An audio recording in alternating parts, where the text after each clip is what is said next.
This is a demonstration of exercise 819, accounting for uncollectible accounts using the allowance method, percentage of sales, and reporting receivables on the balance sheet. At January 1st, 2024, Hilltop Flagpoles had accounts receivables of $28,000 and allowance for bad debts had a credit balance of $3,000. During the year, Hilltop recorded the following transactions for January, and the problem gives us the information for the accounts receivable transactions. And in part 1, it asks us to journalize Hilltop's transactions that occurred during January, and the company uses the allowance method. So in part A, it states that Hilltop had sales of $185,000. $164,000 of those were on account and $21,000 were for cash, and to ignore cost of goods sold. So to record the sales, we would debit accounts receivable for $164,000 for the credit sales, and we would debit cash for $21,000 for the cash sales, and we would credit sales revenue for the total $185,000. Then in B, it states that the collections on account were $135,000. So we would debit cash for $135,000 and we would credit accounts receivable for the same amount. And then it states in part C that they wrote off uncollectible receivables of $2,300. So using the allowance method, we would debit the allowance for bad debts for $2,300 and we would credit accounts receivable for the same amount.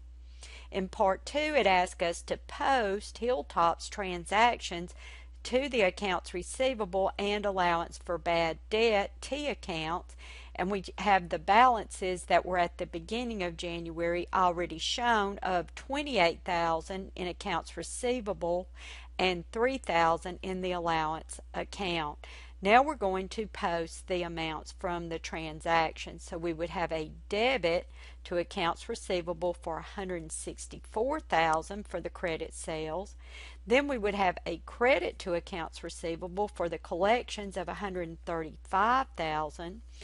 And then we would record the write-off for $2,300 by debiting the allowance account for $2,300 and crediting accounts receivable for the same amount. And now we can see that our balances are $54,700 in accounts receivable and $700 in the allowance for bad debts.